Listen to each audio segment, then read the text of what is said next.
School পড়ুয়াদের সচেতন করতে এবার অভিনব উদ্যোগ গ্রহণ করল খাদ্য দপ্তর।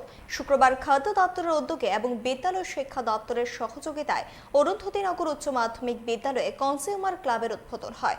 উপস্থিত ছিলেন খাদ্য দপ্তরের অধিকর্তা নির্মল অধিকারী, সদর মহকুমা শাসক মানিকলাল দাস সহ আরও অনেকে।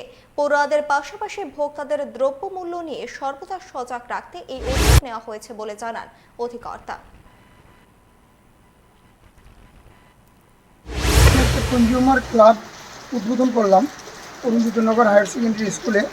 আমাদের 100টা স্কুল সিলেক্টেড স্কুল আছে, এখানে 100টা কনজিউমার ক্লাব হবে এবং 18টা ইউনিভার্সিটি স্তরে, কলেজ স্তরে 18টা কনজিউমার ক্লাব হবে।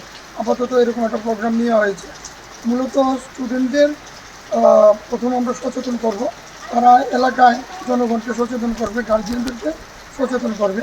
ভোক্তারা যাতে সবসময় মানে অ্যাওয়ার থাকে সব কিছু ব্যাপারে, দ্রব্যমূল্যের ব্যাপারে এবং কোনো যা বেসিক জিনিস, কোনো একটা জিনিসের এক্সপায়ারি ডেট চলে গেল কি না, এইগুলি দেখার জন্য মূলত তাদেরকে প্রথম অবস্থায় সচেতন করা হবে, শিক্ষা দেওয়া হবে।